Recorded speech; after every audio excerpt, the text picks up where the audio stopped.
Jack, do you have to get in the groove every time you're about to record something? Say that again? Do you have to get in your groove every time you're about to record something? Like get in the mood? Yeah, there's definitely a mood. There's definitely like some stretching involved, a big gulp of coffee, and you definitely feel that click over, absolutely, where you're ready to go. So I wish you guys would just get it together already. I guess what I'm saying is step up your game. Come on, Jack. I mean, Pat. That's so hurtful. Come on, Pat. Okay, if you'll let me talk for 30 seconds, then yeah, maybe I'll get the intro done. Okay. Welcome back to the podcast. I'm Patrick, and I'm joined by my friends Alejandro and Alvaro. Today our guest is the amazing Jack Packard. Some of you will know him from Red Letter Media. Some of you will know him from previously recorded and other shows that he's done in the past. Thank you for joining us today. Thank you for having me. Oh, yeah, it's very exciting, and just especially on our second episode to have another guest and to like roll it out again, it's extremely exciting in that respect. I'm breaking. This is only episode number 2. That's great. This is episode number 2. Freaking crazy. Yeah. In the end, we're here for fun, mostly. We don't get paid. Yet. I have a question, if you don't mind, guys. So, I mainly know you. I mean, because of Red Letter Media, of course. But over there, you guys watch movies, terrible movies, most of the time. You have to get drunk, otherwise you can't stand the movie, and then you can't stand yourself for watching the movie. Then you hate yourself. The movie's horrible. We've all been there. But my question is, your love for those kind of experiences, because that's what they are in a way. They're art in their own way. When does it when did it start? The love of bad movies or the love of drinking? Bad movies, drinking, we can talk about that after. Well, you know, we definitely, on Best of the Worst, we do try to keep it more relaxed, and having a couple beers definitely helps being relaxed. But more than a couple times, I think that me personally, I've gone a little too relaxed. Yeah, I can feel that. Last night I came home like at 4 from this uni party. I'm not at uni, but they invited me, and they drank. I'm in Belgium, by the way, and they drink here. And oh man, you don't want to lose control of yourself if you're in front of a camera. Oh sure. Well, you know, the love of bad movies is more. It more comes from just a love of movies in general. And the bad movies are always a little more fascinating to me because they make choices that don't make any sense. It's like made by aliens. Exactly. You know, the best ones are made by aliens, and we get so used to the formula. You know, you go to the theater and you know the formula. You know exactly what's going to happen. No disrespect to the formula, but when you watch a bad movie, it's like going to see the Garage Band give their first live performance where you have no idea what's going to happen. It's probably going to be bad, but at least you'll be engaged. We just saw, I don't know if you saw the Red Letter Media uploading the Jurassic Park music looped and looped. Oh, right, yeah. And they got taken down for spam, I think. Oh, sure. You know, I don't, to be quite honest, I usually don't watch the Half in the Bags. Just because I see Mike and Jay so often. Generally, if there's a movie that I want to talk to them about, I just talk to them. So yeah. I know I should be better at watching that, but I don't. Yeah, that's fine. Oh, it's I have friends who make videos about things, and I don't see their videos. Sometimes it's just like the same old. So yeah, I'll roll into a question. We got asked one over Facebook by Fariz Akbar, and it's, what do you think about the state of film criticism nowadays and its influence to audiences? That's an interesting question. I think the state of film criticism is better than it's ever been, just because there are more choices than there have ever been. You can find a critic that you agree with 100% of the time, and that's really important, you know, for making those decisions for what movie you're going to watch. And then you can find critics that you disagree with, but at least you're engaged by. And the options are so fantastic because you can discover movies you never would have watched. You can discover personalities that you usually wouldn't engage with. And I think that's really great. I think one of the downsides of that situation, the kind of the aftermath of, I mean, the aftermath of Mr. Plinkett in general is a more extreme criticism of movies in general. You know, the whole what's the name of that YouTube channel? That Everything Wrong With. I don't know if you've seen the YouTube. They make a series of videos called Everything Wrong With, and that is the worst YouTube series I have ever seen. Trash. Yeah. They pointlessly nitpick, you know, little inconsistencies, and that is doing a disservice to film criticism. I think we were talking about this earlier, weren't we? Yeah. Yeah. The thing is that the reason people watch those videos, I don't think it's because of the criticism in big quotations. I think it's just because it's basically a summary of the movie. Sure, that could be. But imagine if someone, but it's a summary of the movie usually is when someone pitches you the plot, right? Oh no, I'm just kind of saying that it's a compilation of clips of the movie. Yeah, but imagine if you make this summary of a movie, but everything you say about it is a nitpick or a complaint. And every single word in the summary is a negative thing about the movie. So here's what people see wrong with Everything Wrong With, the cinema sins, is themselves, they're coming back and forth between if they're criticism or not. I personally used to watch them when I was 12, 13. The appropriate age to watch them. Now I'm 19, and I used to get entertained because they were short videos. Now they're like 30 minutes long. They're kind of I wouldn't say clickbait, but they stretch them out as far as they can because they need to get that revenue. And wait, hold up. And the bad part about it is themselves and their fans, they don't take it, they don't say it's film reviews. It's just entertainment complaining about nitpicking for nitpickers. If you get entertained by that, that's fine. But the problem is a lot of people see that content and then they decide if they want to see the movie or not. Yeah. And that's where the problem lies, right? Yeah.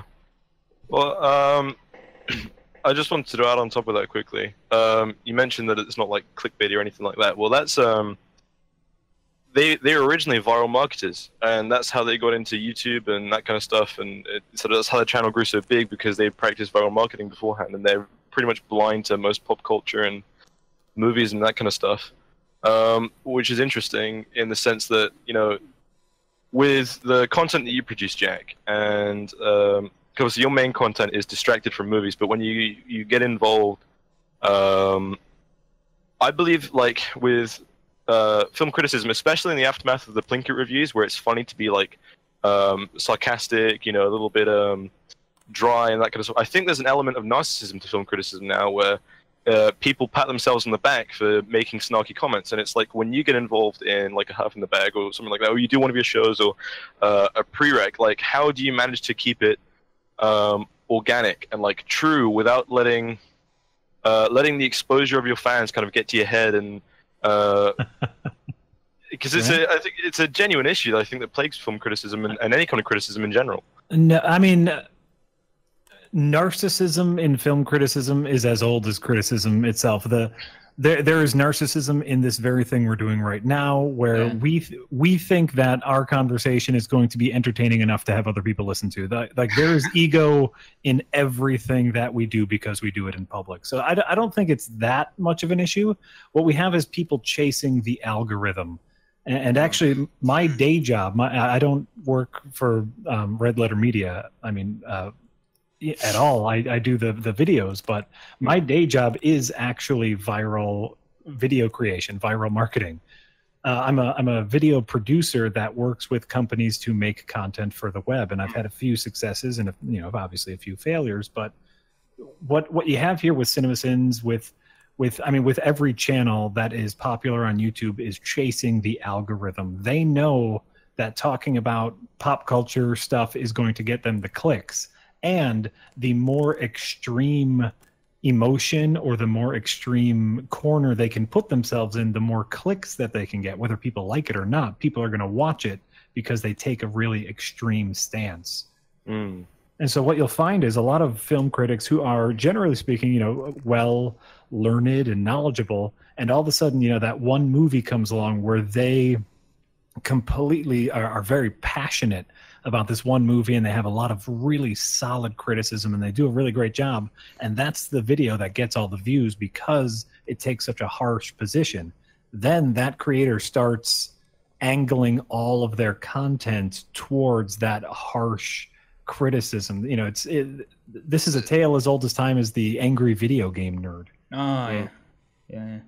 And it's nothing new in the world of YouTube. You keep taking these extreme positions, and then that is what is expected of you. And so the hard part as a viewer is just finding the content creator who isn't going to dip into that extreme criticism and just give you that constant quality edutainment. Yeah, that's a really good question, actually. A really good answer. Sorry. But at the same time, I mean, it is pretty nice to have someone like James Rolfe, the angry video game nerd, or back in the day when Nostalgia Critic used to be a thing. Even, well, to me at least, I don't watch him anymore. I keep watching AVGN for some reason. He hasn't changed his content as much as Nostalgia Critic has, because he started putting in these little sketches and they were kind of boring to me, to be honest. But that's just a personal criticism. And it's just funny to see people shit on really bad products, to be honest. Like, we do that with with you guys in Best of the Worst. Those movies, even video games. I mean, this is a question I wanted to ask you, and I don't know if it's okay now, Patryk. No, go ahead. Yeah. So, Jack, because I am kind of interested in your take on video games. What would you consider a B-movie video game? Just say out names. Your top, I don't know, 5 or whatever, if you know them. B-movie equivalents in video games. That, we've been asked that question before, and we usually struggle with that answer because what you're looking for is something that's generally low budget but still kind of fun. And it's hard to come up with that. There are a ton of, I think, like indie games that would fall under that umbrella. If you look at something like Enter the Gungeon, it's a twin stick roguelike dungeon crawler that is a low budget, kind of dumb fun, not a ton of depth to it, but fun to play. You have stuff like the new release of Shaq Fu. Oh yeah, they remade Shaq Fu. And it's not the most engaging game in the world, but it's a dumb, fun beat 'em up. It's hard for me to think of more examples, and it's hard for me to think of examples of good B movies because they're not the greatest. they exist. You might play them for a little bit, and then you give up after a while. That's interesting. That's a good answer. I just wanted to say quickly. You mentioned Shaq Fu. Would that count as like a B movie type video game? Because I think if it's something like a Samurai Cop 2, where it's aware of itself at this point, it can't really be considered that. Like the meta's has been discovered, and then they try and it's Shaquille O'Neal in a fighting game. It's like, no, they're not expecting Game of the Year from this. So would that even count? I suppose that's true. That's true. I guess we played it a little bit, and it literally has icy hot ads in the video game. And to me, that struck of B movies. I didn't necessarily say it was a good B movie video game, but did you guys watch Samurai Cop 2? No, I've seen bits. It's so neon, and it has so many colors. The color palette is weird. Yeah, I saw a bit of it. It's I it's never bad. finished it. It's too. You're absolutely right. Where it's a little too self-aware of its place, and I mean, and we should have known as soon as Tommy Wiseau got involved in Samurai Cop 2, everyone should have ran for the hills. To me, it's a little bit like Sharknado. The first one, it's obviously just a shameless ripoff, but at least it's like this hidden gem. And then they made the sequels in which they're so self-aware that it feels kind of stale and forced rather than genuinely fun. Sure. Yeah. That's the same with most Asylum films, though. Like, that's the same with most Asylum films, though, where it's like it's not even fun to watch because they're completely aware of what they're doing. They're making like a lower-end version of a popular film that's coming out, and it's like you can't. I think the reason B movies are so funny is because it's like you mentioned earlier, Jack, with going to see the Garage Band. You know it's going to suck, but you want to go anyway because it's like it's a genuine. There's a charm to it. Yeah, well, it's like a genuine attempt at creating something good, and it falls flat in its face, and it's like, oh, that's cute. You know what I mean? Oh, absolutely. Well, and I mean, you know, going along our lines of talking about, you know, it's more fun to laugh at the bad things where they're good punching bags. Because, you know, usually the best, worst movies to ever exist are a passion project. It's someone's ego well overtaking their ability. And that's the best part. You know, that's why you look at The Room or any Neil Breen film or Samurai Cop or you know, any of the greats, really. It's these people's ego turning off that part of their brain that makes them look at things and you know, turns off that part of their brain that says maybe we should hire a professional. Oh, just I really want to. Sorry, I'm interrupting so much, and I feel like an asshole. I just wanted to mention real quick.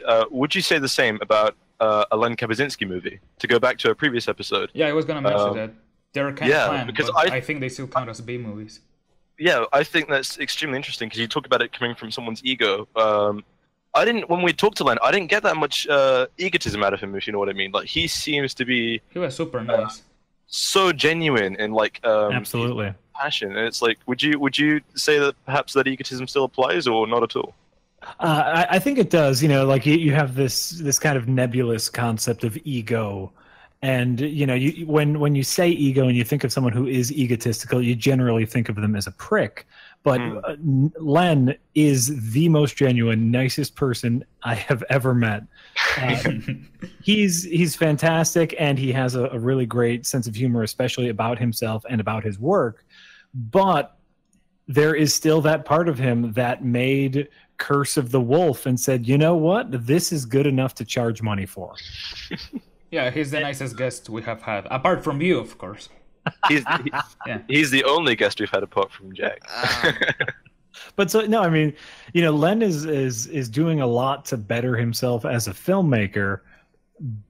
But again, there was that part of his brain that said this is good enough for general sale when it had a ton of problems. And you know, a while ago when we first discovered Len, we were lucky enough to have him here in Milwaukee. Jay and I interviewed him.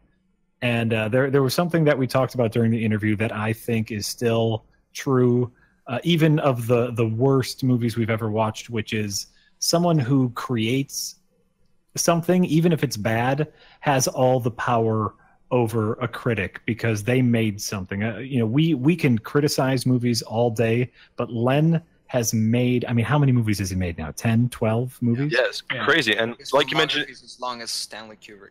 Yeah, right? like you mentioned in that video, like he's got that on top of like a day job and being a full-time dad as well. You know, like Exactly. so it's right. And so he is putting himself out there in a way that us as critics are not. We are kind of protected by our comedy and by, you know, trying to be above the movie, but Len is actually making new stuff, and that's why even someone who makes something as awful as, like, you know, I'm trying to think of the worst movie I've ever seen, like Things, they still put something new into the world, and all we're doing is regurgitating. Obviously, I think we're being entertaining and regurgitating, but Len's ability to make stuff is something that should be admired. Yeah. Well, adding on top of that, since we're talking about creating stuff, I wanted to ask you something. Since you obviously mainly comment on already produced art, but you also seem to have a kind of sense of wanting to create art as well, judging from your Jack Packard channel and some of the stuff you've done in Funny or Die, for example. So I want to ask you the following: if you had all the money, experience, and resources in the world, what project would you do, whether it be films, games, music, etc.? It would probably be a little bit of everything, as much like my name implies. I am a jack of all trades and a master of none. I like to spread myself out. One of my hobbies, nothing that I do for real yet, is write scripts. I have about 5 or 6 full scripts written, and I enjoy writing movies. I'd love to produce one of them. I will never be able to, but I would love to. But yeah, if I had all the money and resources in the world, I would make movies, number 1, maybe some games, number 2. That's interesting. And again, I'm talking way too much, but you said you'll never get the chance to produce those scripts. As someone like myself, I'm going off to university soon to try and do film production, to become a filmmaker, and I, with the amount of money that you have coming through from your work, and because I imagine just through your day job, it's I don't want to make assumptions, but I imagine it's like relatively well paid, and on top of that, with the Red Letter Media stuff, if you get anything on returns from the Patreon donations, and I don't. I'm not.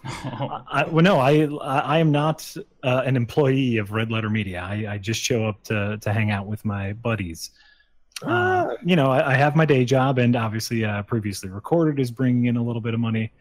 And here and there from Red Letter Media, I'll make a little bit of money, but it is not by any means a steady paycheck. I was going to say that's more so what I meant, but I was, even with all this combined, it's just so interesting for me to hear that and to still be like, oh, and the influence that you have online as well through previously recorded and not being able to, obviously it counts as e-begging, but even being able to set up a campaign or something or crowdfund something I'm from an older school of thought where I wouldn't want to kickstart a movie. I think Kickstarter can have some really negative effects on first-time creators, and I would much rather go through kind of the steps. And I have plenty of contacts. I have some experience. I have equipment.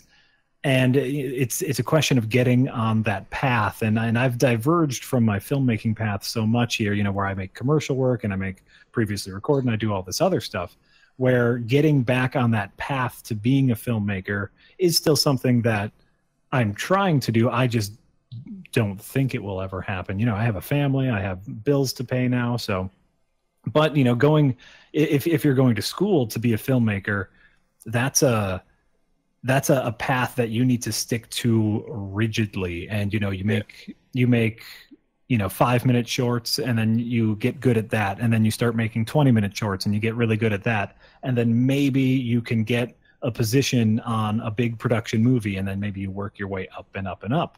And I would love to do that, but I'm also in Milwaukee, which is not necessarily the film capital of the world. Yeah. Which I'm comfortable with. You might have a better chance. I was just gonna say, Len makes all his movies from Erie, Pennsylvania. So, if that's right, that's like way above Los Angeles for sure. Like, well, and see, that's why I get very inspired by people like Len, by these horrible movies we watch, because not only did they make something, but it got out there. And with things like YouTube's and Vimeo and local film festivals, the ability to get your work in front of people's eyes is easier than ever. And one of these days, hopefully, I'll be able to do that.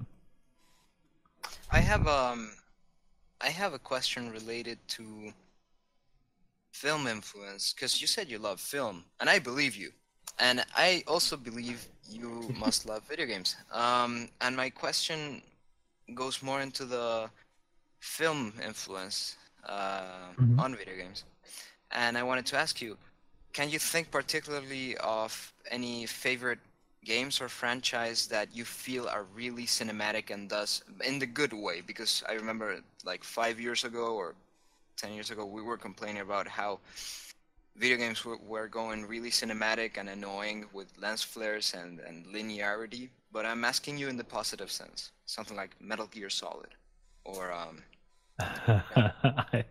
do you have any games that you'd like to mention? I am strictly on the anti-cinematic game boat. I personally think that any cutscene in a video game is a cardinal sin. In a video game, I never want to leave control of my player character. There are fantastic games out there. You know, Metal Gear Solid 5 is a fantastic game that has incredible gameplay. The story is shit, though. I'm just gonna be honest.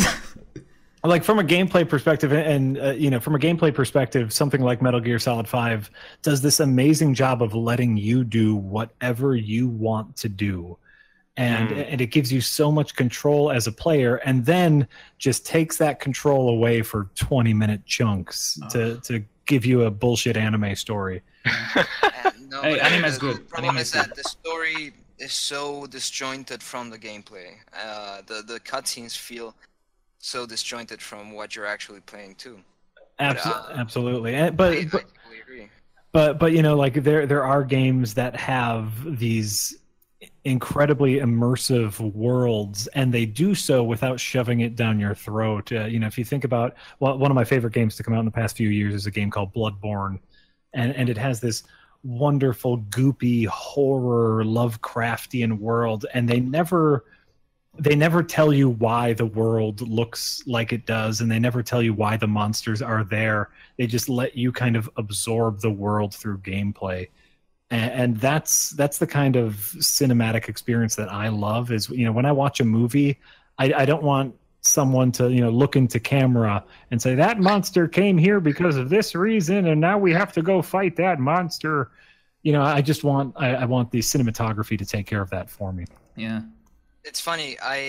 You mentioned MGS5, and I actually watched your previously recorded. MGS5. Yeah, I mentioned MGS5 it first, yesterday. and then you specifically said 5. And whenever I talk to people, yeah, of course that why wouldn't MGS5 come to their heads? I was thinking about the actual original PS1 game, because that's like an action. That's like an 80s action movie cramped up into a stealth game. Have you played that? Oh yeah, I was when that first came out, I was a little bit obsessed with that.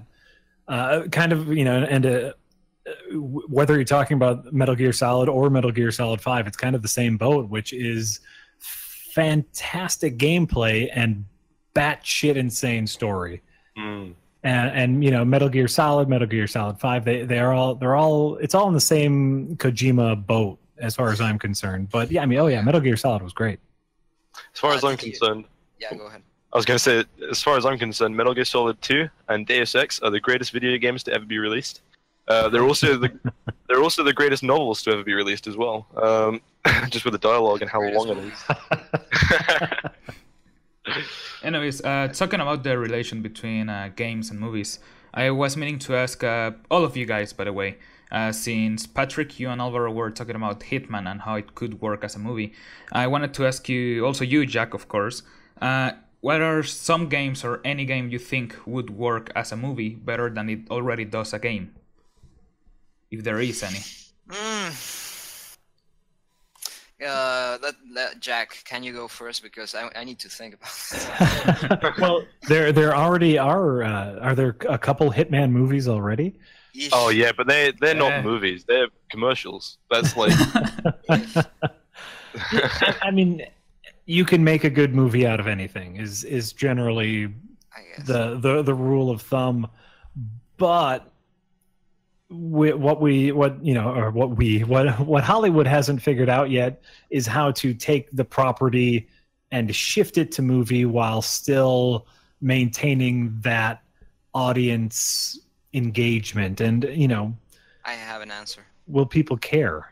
I personally, I would love to see a Metroid movie. Ooh, that's a good That'd be one. great. Yeah, I didn't think about that. Alvaro, you were gonna say something?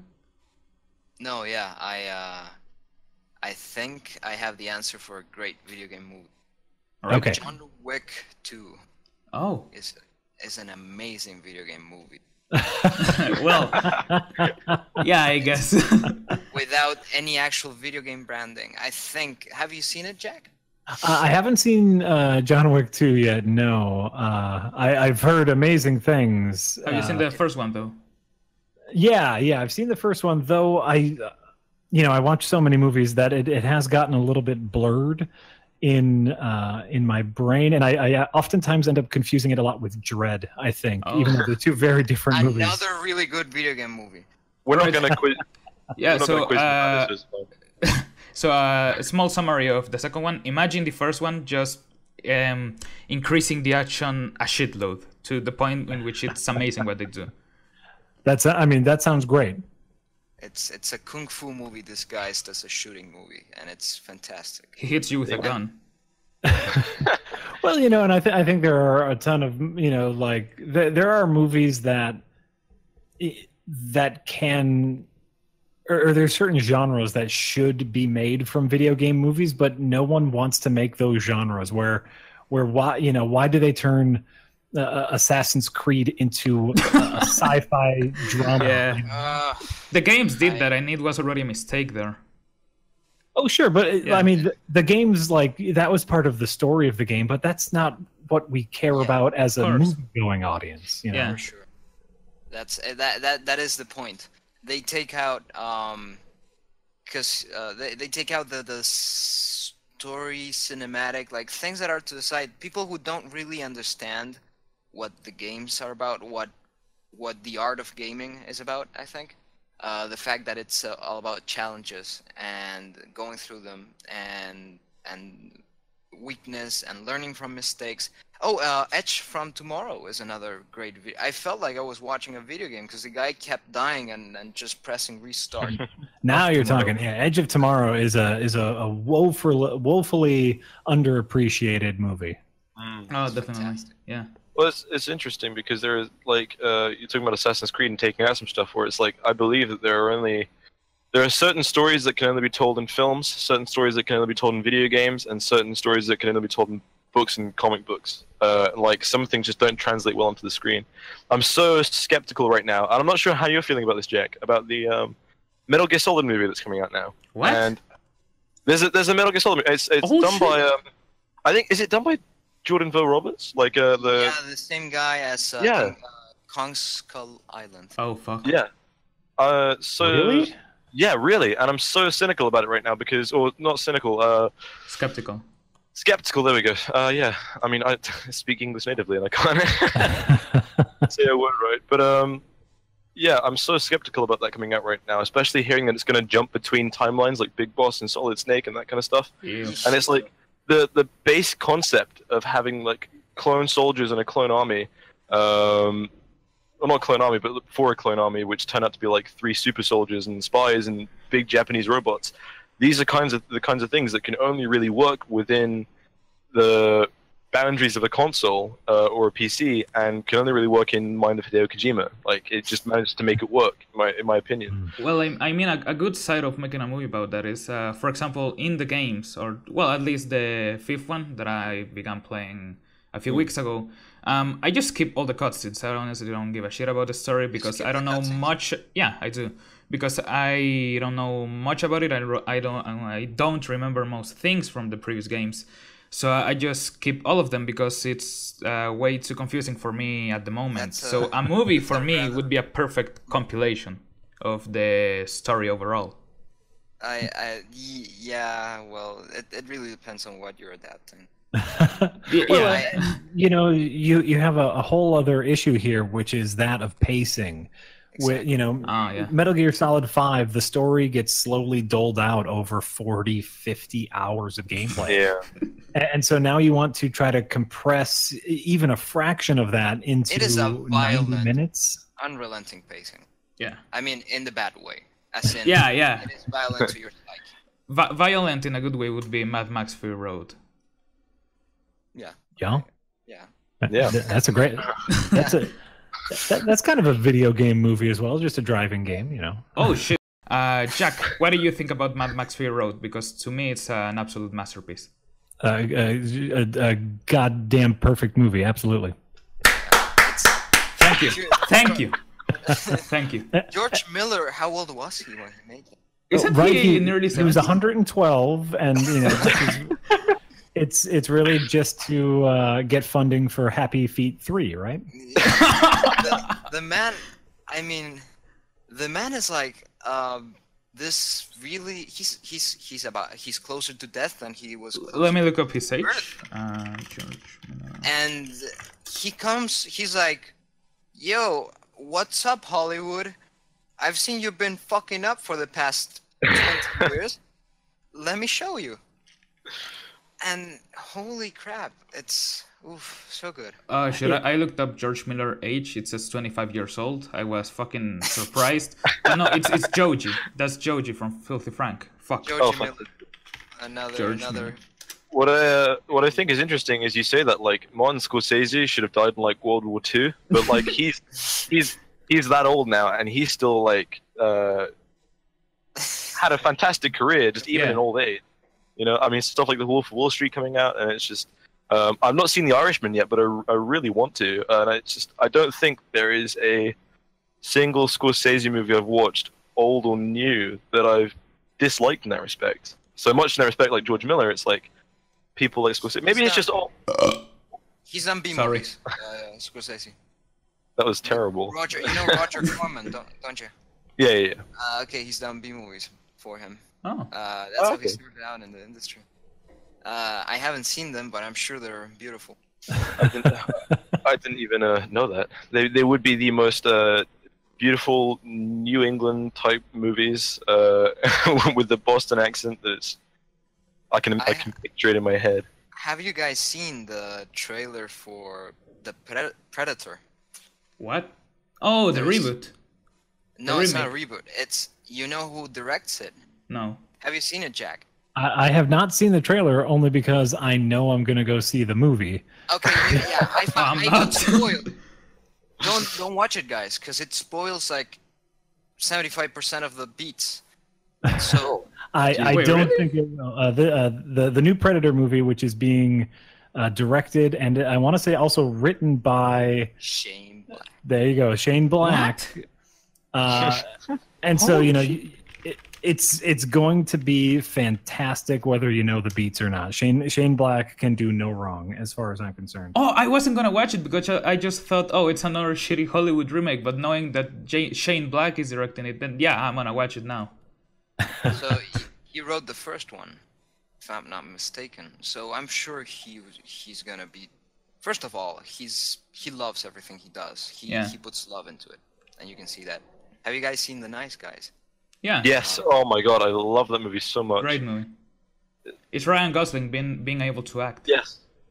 Hey, Ryan Gosling's a good actor. You leave him alone. He is, but come on. I mean, in you Blade leave Runner, I understand it, but for example, something like Driver, I feel like he could have done a little bit more emotion into it. Yeah. You call it Driver, not even Drive. You If casual. you're gonna shit talk Drive in this podcast, the door is out there. You can. I like the movie. I adore That the was movie. his character. His character was emotionless. Like, are you gonna blame him for being too robotic in Blade Runner 2047? Settle down. I think. Sorry, I one more thing. I think Denis Villeneuve, the director of Blade Runner, saw Drive, and he's like, we need him for this one. Because there's so many parallels of the two movies with the character. I don't know, it's just crazy. Drive and Blade Runner? Yeah, the knife and the ending. Yeah. I guess. Well, it really wasn't very subtle when they used a real hero and the soundtrack for 2049. Okay, no, yeah, that's true. Fuck. I didn't remember that. Yeah. Well, I mean, I think the endings are different for both of them. Not to spoil anything. You know, because spoilers for Drive and Blade Runner, but the moral of Drive is a character can't change who he is, and the moral of Blade Runner is you can go against your programming. Yeah. It's beautiful. Oh. I love it. By the way, I because Alvaro said I was shit talking Drive, I love Drive, but I love Blade Runner more. I'm just gonna say that. That's fair. Well, I mean, they're two different genres of movie. To be fair, No. like, they can't really Yes! compare them. They So- are both No! Okay, listen to me. Jack, please agree. They are both noir. That's and the noir at aesthetic. its core. That's not the genre. No, it's not about the aesthetic, it's about the themes. And the themes always go about identity of man and manhood. Well, yeah. Now, when you guess That might be a reach. the Jack Packard is telling you you're wrong, Alvaro. Not wrong, but you might He's just be. a man, it's fine. That might be looking. You might be finding things that aren't there, looking a little too deep into it. I have my arguments, but it would take a long time. All right. And we can talk about it some other Alvaro can get a bit passionate with discussions. well, with your Noir. Yes. with your discussion of, because before we got on the call, Alejandro, okay, What? can we do that again? Alvaro and We're I doing that- yeah, we're talked doing about as me being racist to confusing the names of two very similar names to an English white man. Great. Yeah, exactly. Alvaro and I discussed noir movies in relation to Taxi Driver, because I mentioned that my partner doesn't like Taxi Driver and found it very boring. What? And he was like, well, listen, and he was discussing it, and we were talking about it together, and Alvaro mentioned that it might not appeal to women as such, because noir at its core is more to do with masculinity and like portraying masculinity, and Taxi Driver was something subversive of No, that. okay. So By when- masculinity, I meant I get what man's position in society, because Oh. yeah. it was that's what I- born from a very how'd you call it, what's the word for misogynistic Aaron. time frame. It was born in the 50s, and back then it was no one really gave a damn about what culture didn't give a damn about what women felt or thought, and that's how the Yeah. genre got started. It's very patriarchal noir. Yeah, Absolutely. exactly. And it's about, it doesn't care about women's feelings, it cares about men's feelings and their position in society and all that. That's what I meant. Oh, and no, I think that's absolutely right. And it doesn't care about men's feelings. It cares about how the men can handle the situation, which is what makes Taxi Driver. I mean, I could see someone seeing Taxi Driver as boring, kind of the same way a lot of people think that the original Blade Runner is very boring. Yeah, You know, it is. I do like the idea of Taxi Driver as kind of almost a call and answer to noir, because it is very noirish. Only instead of the man, taking care of the situation, he's just a degenerate lowlife who's taking care of the situation. And I do love that about it. It's almost a commentary on the toxic masculinity that is so deep in these noirs. Yeah. Yeah. Exactly. That's what But yeah, I didn't say it in such beautiful words. Something about the glorification of women and how men see women and stuff like that. Well, and really the best noirs are all about how the women are the evil ones all along. They're scheming and conniving and try to control the man when the man is trying to work. But that's just like your real life. Thank you. Well, 1950s. I'm just kidding. Oh. I'm just kidding, guys. Calm down. Thank you, 50s.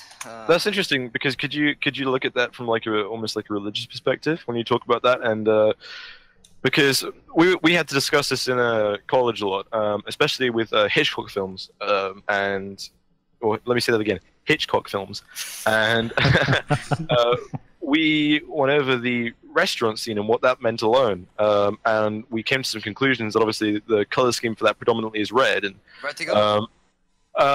not Vertigo. No, yes, sorry, Vertigo. What am I talking about? Yeah, and yeah, we were discussing that, and how pre-war, red may have been more to do with love and romance and that kind of stuff, and basically how imagery changes. And obviously, post-war, that may be more to do with danger and that kind of stuff. And you should beware of temptresses and romance and that kind of stuff. But I really think, so when you talk about that, it kind of harkens back to post-war mentality, and I think also kind of religious imagery in the sense that relevant to sex as well, and how sex can be tempting and this kind of stuff. And so when you talk about the 1950s being misogynistic in that respect, it's like, yes, okay, they were, but I also put in the context of history, I understand why that was the case with regards to that, which I think is just interesting when you get into film theory and that kind of stuff. Not that I'm defending it per se, but it's... No, but you understand the reason.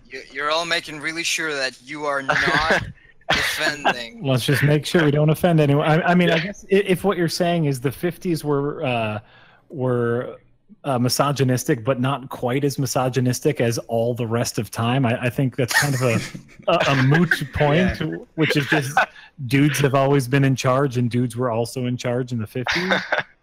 And that wasn't necessarily a good thing. So yeah, I was more just trying to go into, I guess, just the imagery of that kind of, and the symbolism of power and that kind of stuff, and to do with like how we are, because this is something I find that there's this YouTube channel called Rob Ager, and he goes on through psychological analysis of movies and how imagery really affects our opinion or subconsciously really affects our expectations of a movie. And I think what Patrick's aiming at here is how, yeah, imagery or themes or feelings that might go along with our childhood. I don't know if someone here was raised in a religion, or it doesn't matter if they are in the religion now or not. The culture, things that really are stick with us, you know, like Eve was the one who committed the sin. It wasn't Adam, right?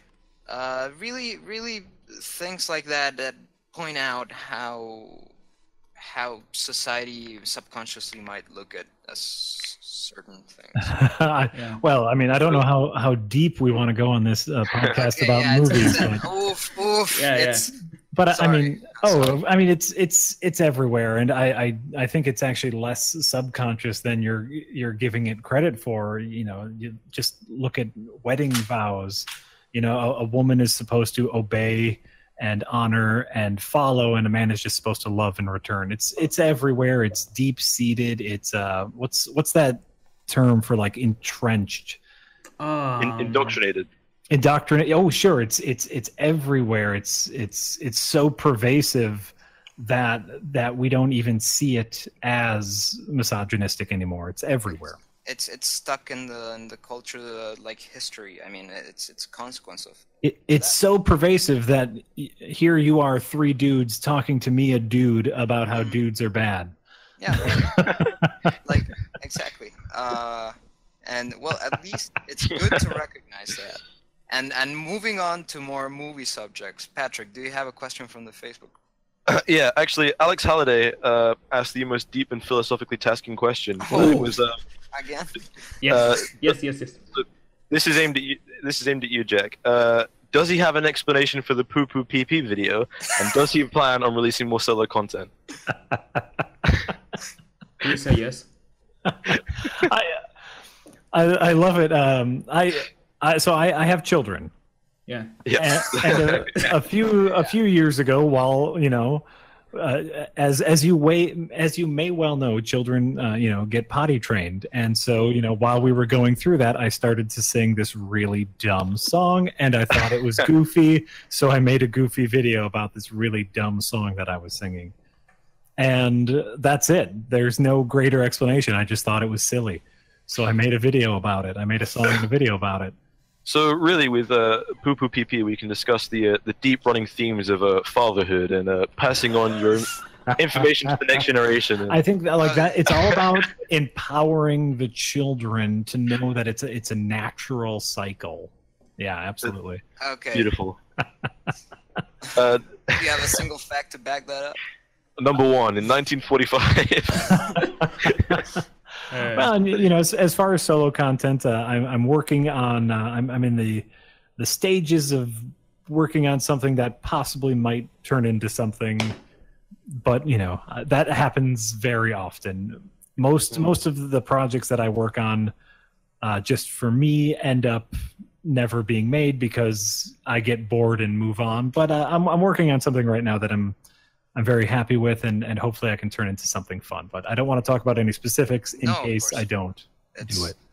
It's but it's beautiful when you get that drive and you think, oh, maybe this is worth writing up some ideas for. Well, the 5 views. oh yeah, go on. No. I was just gonna make a stupid joke. You ruined it now, bro. I'm Alejandro, okay, you are.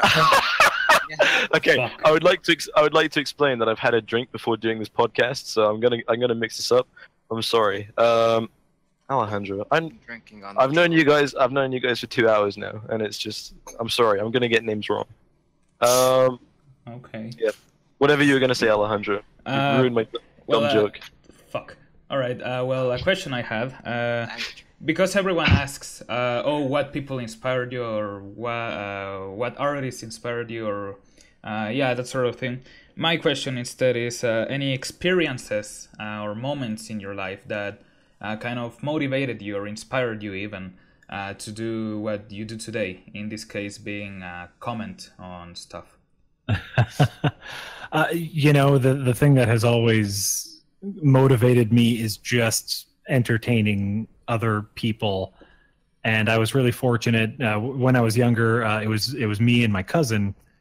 All we would care about is making each other laugh, and he happened to have a video camera, so we just started making dumb shorts that I'm sure are now lost to time, but it was just something we did to make each other laugh, and that's kind of what started me down this path. Is just writing jokes for that, making little shorts.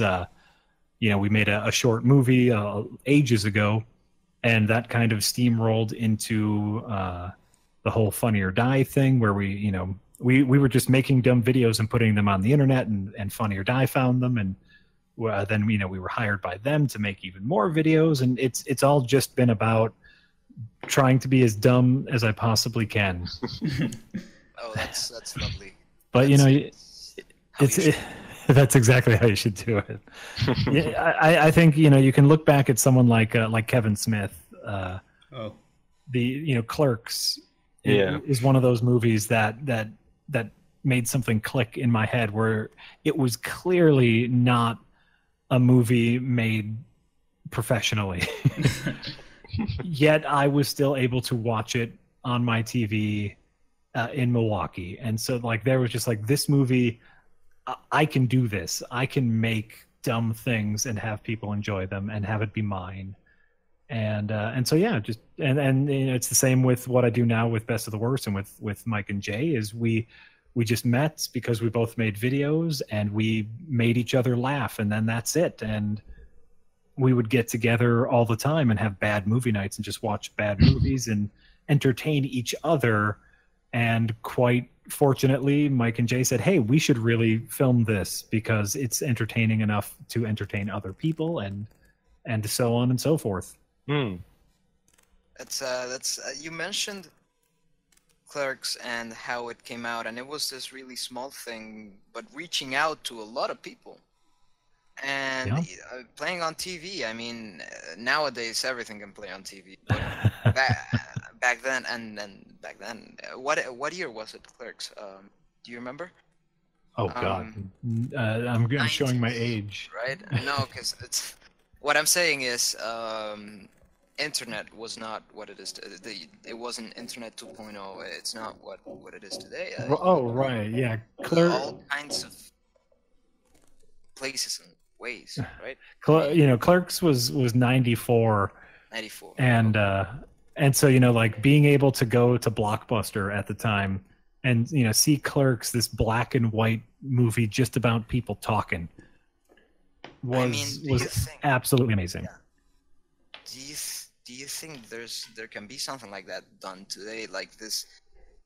Because back then movies were really something different. I mean, I talk about back then. When I was a kid, I also had, we just until Netflix came up, we had Blockbusters around.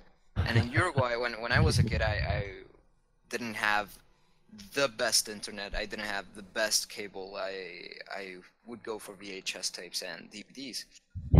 And I think there's a special thing to it. Just that's lost now, where you have so much access to all kinds of mediums and all kinds of qualities, where back then something like Clerics is just unique to the time, I think. Well, you know what? That's kind of the pros and cons of the democratization of entertainment with things like Netflix and YouTube. Is you can still find those. Is someone hammering? What Yeah, is sorry, Alejandro, what's happening?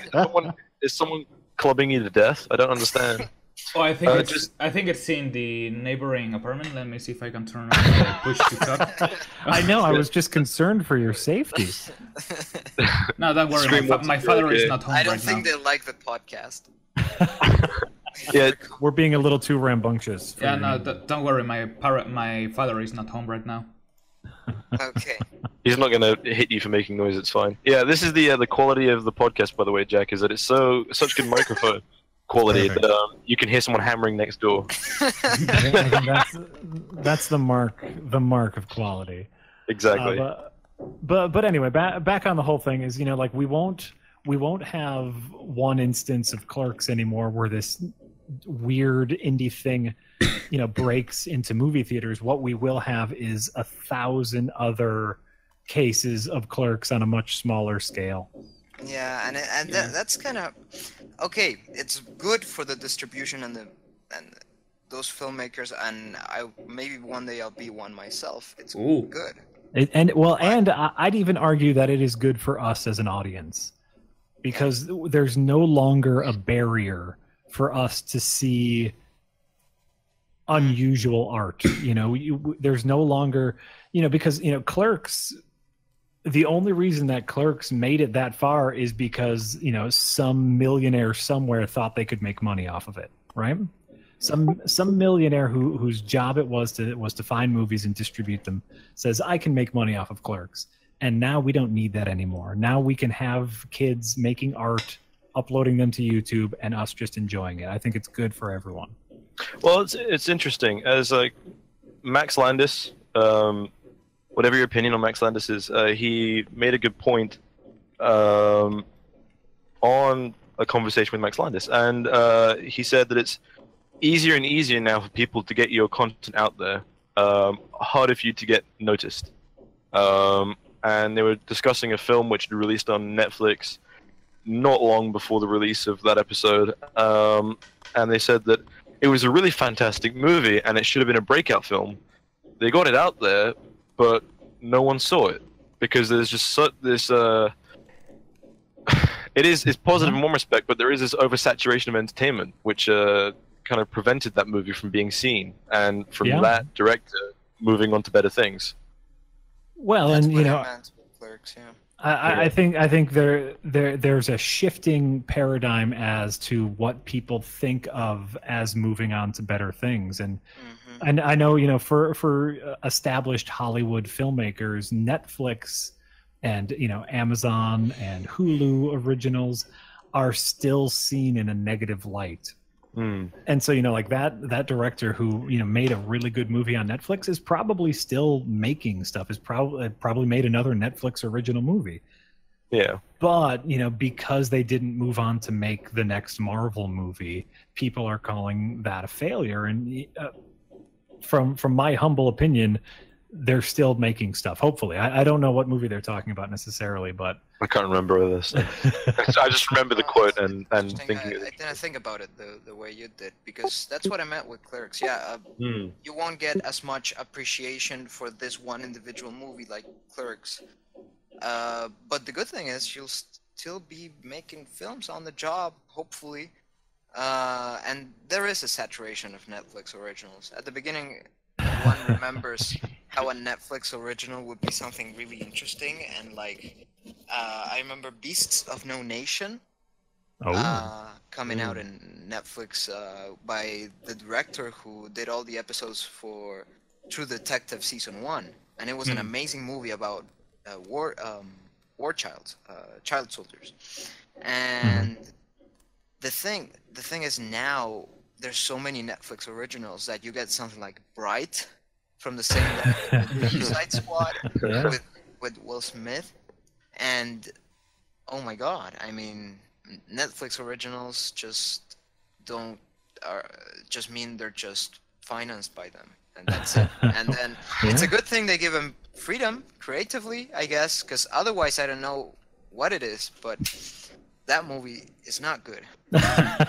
Well, right. This is the downside to democracy. Is sometimes the mob makes a really bad decision. But I'd rather have it than mob. Yeah. Yeah. Well, one good thing about how things are right now with entertainment and producing entertainment is that it's no longer just making things that. I mean, you don't have to make something with the mindset of I need to please as much people as possible, or else my movie or my video or whatever won't have an audience. Because now I feel it's more like everyone is trying to fill out their own little niches, or however you call them, their own little audiences, basically. No matter what you're doing, you're always going to have an audience. As small as it is, you're probably going to have an audience. So I think that's a pretty good thing right now. What about us? Yeah, we are building up. We're building it. This is only episode 2, you know. My Yeah. mom hasn't listened to it. Well, what have we been talking about? We need to talk about whatever is hot in the news right now, and we have to have a really strong opinion on Fortnite. it. Oh, Trump! Fortnite. Trump! Fortnite. Oh, did you see David Lynch said What? something about Trump? Like, my did you see God. that, guys? And then That was- everyone was like, he's supporting Trump. He only said, no, I think this president is good for America, and ultimately because he really made A change. the parties. Yeah, he really made the parties look to themselves and think that they need to change something. That's what he said.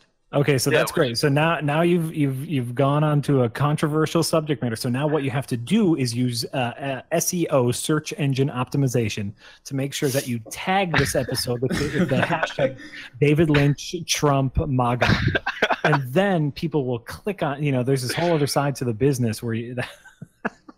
We can title this episode of the podcast Alvaro supports Trump! Exclamation mark and David question Lynch mark. did nothing wrong and said nothing. No, well, do you guys realize we've actually got a video marketer giving us advice on how to get our video out there? If this episode fails, yeah. we should stop.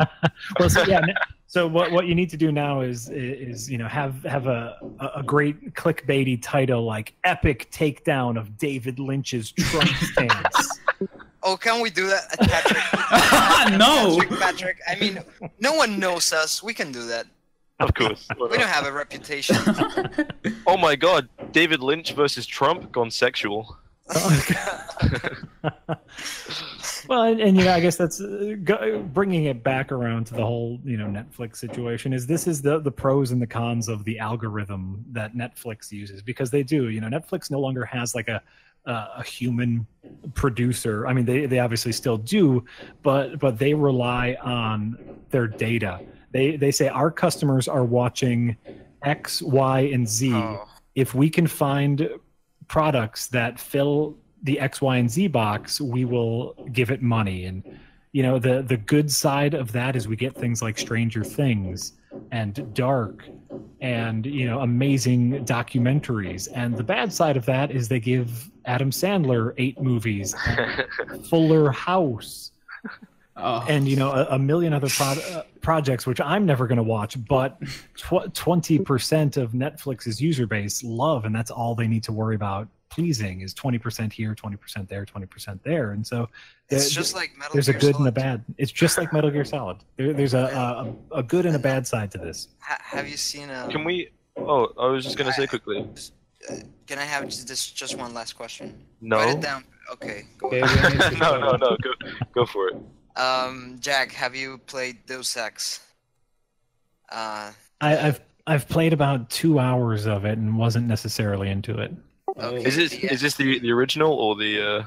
the original I'm talking about? Oh no, the original I never played. It was a Deus Ex Mankind Divided, the newer one. Oh, okay. It looks fun. So the first one is a really deep philosophical game with an amount of content that no game has matched today, not even the new ones. Gameplay is kind of rough, but anyways, the ending is about how they want to let maybe one of the optional endings is letting machines merge with humans and letting an algorithm sort everything out. And Well, okay, let before me you correct that. check your facts. Okay. Fucking Alvaro. That ending is about one machine merging with one man, and it wasn't entirely algorithm based. They used J.C. Denton as a human component, so he would help the AI discover what really would be best for humanity, which is still biased as fuck, but still. Nerds. Okay, now you tell me about Netflix. You tell me about the algorithm, and I keep thinking, oh my God, we're closer to that than. I mean, those games are from 2000. I mean, Metal Gear Solid 2 also has AIs controlling things, and I know it's the exaggeration of it. It is the world is run by machines, which is not. Which, if you take it literally, is not what it is, but metaphorically, in many ways, the internet is run by machines, and. Well, that's what we're learning. Sci-fi. That's what we're learning now here in America. That people found a way to game the algorithm in such a way that during our last presidential election, they were able to target very specific voters to turn them for or against certain candidates. These algorithms are incredibly powerful tools, and so far the best reason that we know that they were created was to sell us advertising. People wanted to know what kind of toilet paper we wanted, and as it turns out, it was able to influence a political election. Corporations are, because they want to make profit. They don't care. They're not evil. They're indifferent. That's what they are. So they make the advances in technology, but they're really indifferent to evil and good. Like the Cambridge Analytica, the whole Facebook mark, the whole advertising, not even, like you said, toilet paper. I wanted to ask you, let me see from the questions I have here. Okay, so I previously recorded, because I had to do a little bit of homework on you because I didn't know you for too many things. I started watching previously recorded. Now I'm binging the entire thing because I actually like it a lot. I wanted to ask you, is there any structure or preparation for the episodes you do? We try. We really do. Obviously we try to we try to play games that we're interested in and that we think will have something to talk about. As far as each episode is concerned, we do try to make some bullet points and just generally have something to say, but much like this, it's also just about having a conversation, which we think is something that's missing, from criticism in general, which is not, whether you're talking about movies or video games, criticism shouldn't be just, on a scale of, 0 to 10 or thumbs up, thumbs down. It's this wide ranging, it's this wide ranging gray area of things you liked and didn't like. And so that's what we're trying to hopefully add to the realm of criticism. So something interesting about what you said about criticism and how to kind of rate something is that I think another aspect that is pretty important to being a critic is to let the viewer or the reader, if you are writing it, understand what type of person you are and what type of entertainment you like. Because, for example, we can use IGN as an example. One of the main reasons they are so terrible at actually criticizing something is not really because they don't give good points, but rather because they have different reviewers, and it's basically dice roll. There's no consistency in taste, you could say. Yeah, well, and I think the kind of the idea of the critic is still something that's relatively fresh in everyone's mind, and now with YouTube and with everyone being a critic, basically we're starting to figure that out, that it's not a movie, a video game, a book is not an objective thing where you can say this is good for these reasons, therefore you should like it.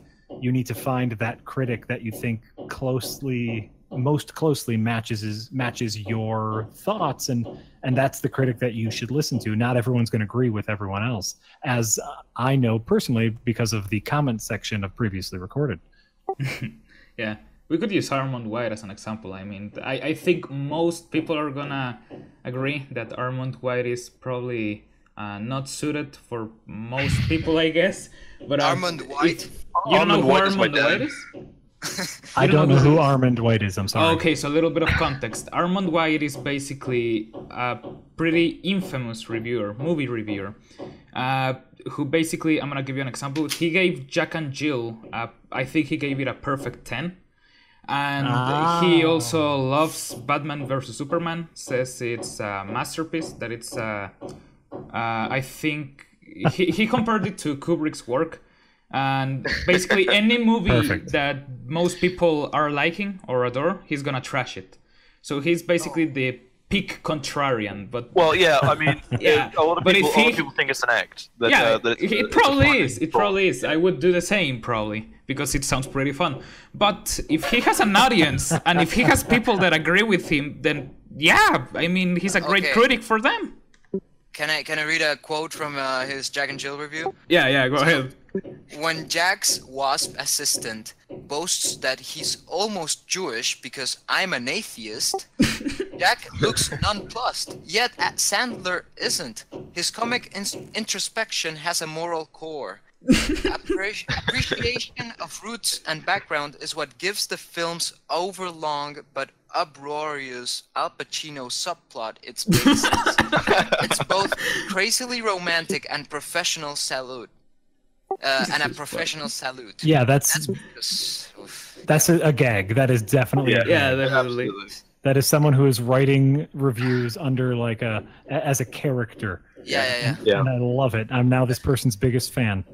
Check out all Yeah. this stuff. It's fantastic. I'll The, send the you a fun link. comes from the people that take it seriously. I want to ask you, when did you meet Rich and Rich Evans? If for anyone who doesn't know RLM, but I'm sure the 5 people who listen to us knows it. When you met Rich, and a major disagreement on an opinion you have with him about either. Oh shit! I was a gonna movie ask that or a- later. Oh, sorry. Fuck. Either Oh, there's a movie lot of or a them. game. Okay, what's your favorite? So That many. really gets into discussion. Well, so Rich was, the part of RLM who I met last. I first met Jay and Mike because we were both making videos. I was making short comedy videos over at Funny or Die, and over at Funny or Die here in Milwaukee, but uploading them to Funny or Die. And Jay and Mike were obviously, making movies and short videos, and we just kind of fell towards each other. Because when you're making stuff, all you're looking for is people to help you make stuff. And I want to say, I had a friend who was friends with Jay's girlfriend at the time, and we got introduced because they needed an actor. And I still don't consider myself a very good actor, but they needed an actor, and they said, "Yeah, you'll do fine." And then we just kept making stuff with each other because we knew we could rely on each other, and they knew they could, count on me to be behind the camera if both of them needed to be in front of the camera, and vice versa for me. Later, I knew they had worked with this actor over and over again named Rich Evans, and I was getting a little short project together called Poopagan PI, which is Oh, yes.